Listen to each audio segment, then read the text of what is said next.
Hey everyone, I thought I would do a short video on the reasons why I got a DJI Mini 4K drone and how it works, how easy it is to, if you want, put together, and then also try and show you how relatively simple it is to get it in the air, so some takeoff, and obviously to be able to land it as well. Yes, that will help. So I guess we'll start with what do you get in the box. So I'm not going to show you how to unpack it, but obviously you get said box. And inside will be your Mini 4K drone, along with the controller, which I'll go into in more details shortly. Along with that, you also get some extra cables, so you can connect different types of phone. There's one for iPhones, one for Androids, which obviously gives you a great choice of usage. You get some spare propellers, which are always useful, but I've had my drone now for nearly a year and thankfully I've still not needed to use them. And DJI also give you a small screwdriver to be able to fit said propellers.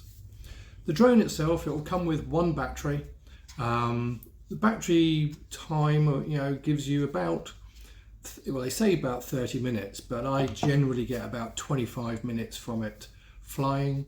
The usage depletes depending on what you're doing with it. If you're just literally flying around and practicing, yeah, a good 25 minutes.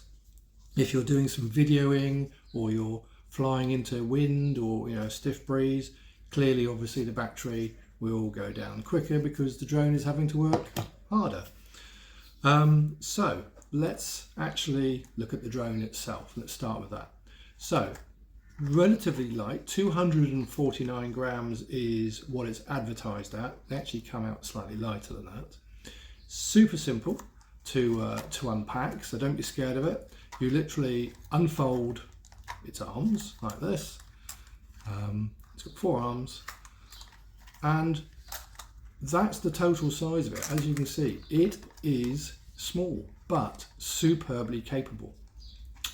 It's got a gimbal for the videoing or the camera, and that keeps it amazingly stable. So literally when it's hovering in the air videoing, the footage you get is crystal clear. It's at 4K or up to 4K and super still. Brilliant. Along with that, the rear is the battery compartment where the battery simply slides into and connects like that. It's also got a port for an SD card, which I strongly recommend you getting. It will need to be a class 10 video card, and obviously as big as you can get. I've got 128 gig here. As of yet, I've never run out of space. It's also got a charging point on the back of the drone, which you can charge the drone or the drone battery up. But I tend to use a charger that I bought afterwards. So the drone itself, as you can see, is relatively small, extremely capable. On mine, I've also added the drone operator's ID. I'm obviously covering mine up slightly. It is a requirement that you do put the drone operator's ID on your drone. It's available from the CAA website. It's super simple. It's relatively easy to fill out and everything. But the CAA website is your best friend. It tells you everything you can and you cannot do with a drone of 249 grams. And a lot of people go, oh, you can't fly it here, you can't fly it there. You will be amazed at where you can actually fly it legally. Obviously, it's very important, and safely. Common sense obviously prevails. You're not going to fly it where it's really windy or where you might lose your drone, or if you can damage somebody's property, or even worst case, somebody. So common sense is what you need. Okay, but the CAA website, Civil Aviation Authority website, has got all the details you need to know on how to safely and where to safely fly your drone. So let's look at the controller. We've looked at the drone itself. The controller, again, it's not particularly heavy. Now you may go, well, where are the sticks? Well, very cleverly, DJI have put little compartments at the bottom of the controller for the sticks, and they literally pull out and you can simply screw it in like that. Okay, so my one piece of advice is when you're doing this outside, be very careful you don't drop them because they're really hard to find. You can get spares from DJI, but let's avoid that. It's got 3 settings: Cine, Normal and Sport. Now I tend to use mine all the time in normal mode, which is absolutely adequate until you feel a little bit more accomplished, and you can then use it in sport mode if you want. It just basically means that the response is a little bit quicker and it flies a little bit quicker, but in normal mode it's absolutely fine. It's got a pull-out phone support, and in here you'll also find where the cable to connect your phone, which becomes the screen, is also packaged. It's got a button on here to basically allow you to either take still shots, or when you've pressed the little camera button here, that you can swap it to video mode, so you can turn the video on and off. Also here there's a small knurled wheel, and that allows you to alter the angle of the camera on the drone, anything from basically dead ahead to 90 degrees, or if you want, pointing straight down. And you can get some amazing shots by doing that.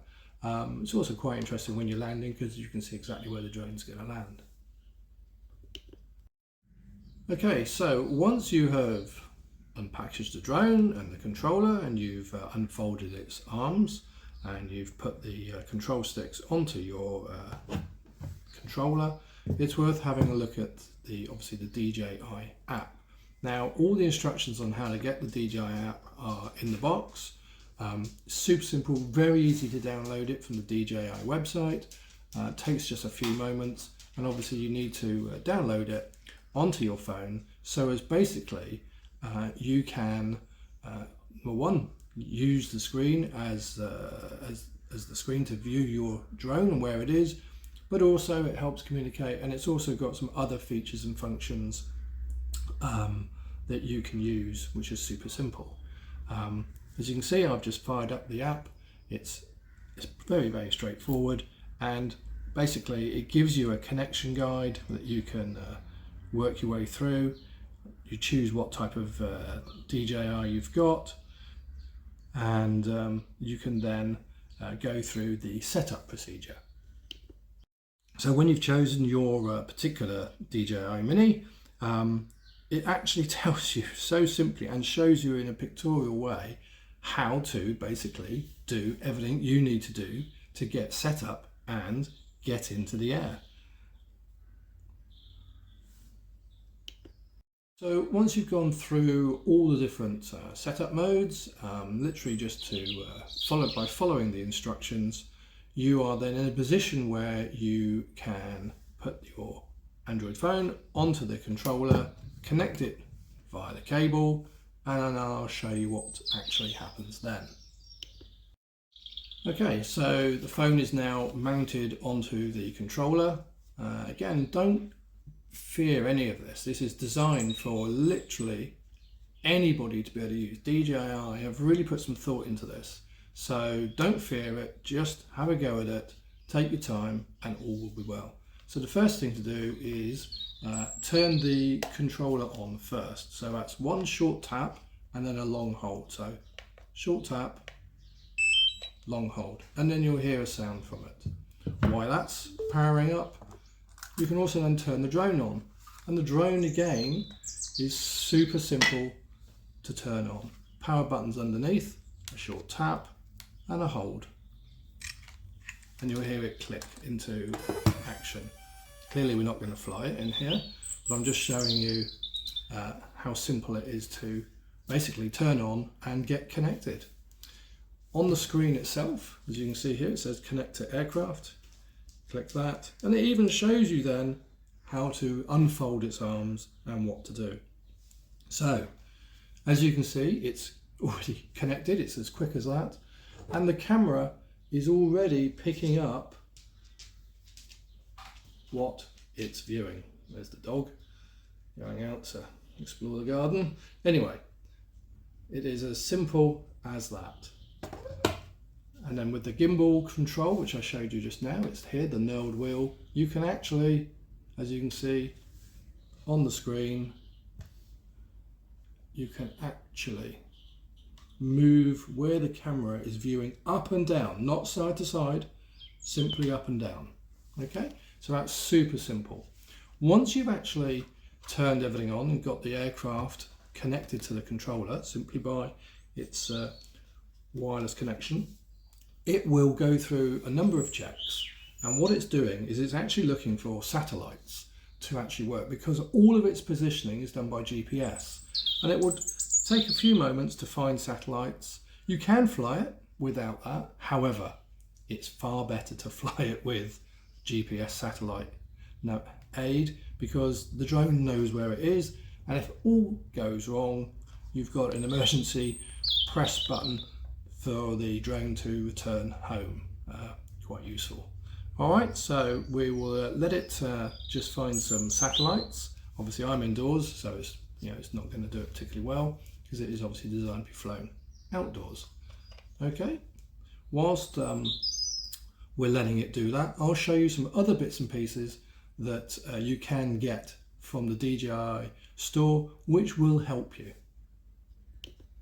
Okay, so some other bits that I purchased. So you could have got all this with the, I think it's called the Fly More combo kit. I didn't, I just bought the drone and then bought these bits separately, and I think probably it would have been cheaper to have bought them along at the same time.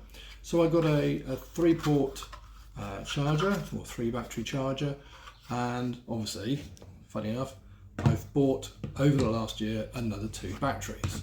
So that now gives me about an hour's flying, which, trust me, is plenty. You can get an enormous amount of footage with that. And they literally simply click in, doesn't matter what order you put them in, and it will, number one, check what power is already sat in those batteries. It's got a little bank of LED lights.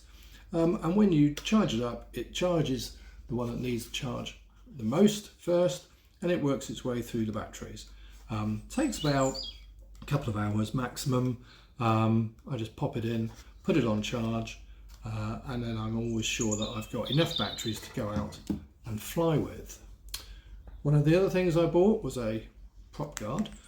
This is for when I'm stowing the drone away, and I'll show you how this works later once we've had a look at some other bits and pieces. And where to keep the drone and all its bits and pieces, well, I did, I'm afraid, buy the drone kit bag as well from DJI. Somewhere to hold the batteries, somewhere to put the drone, and somewhere to put the controller and your spare Android phone if you're not using the phone that you use every day. It's just so it's all together and it's all safe.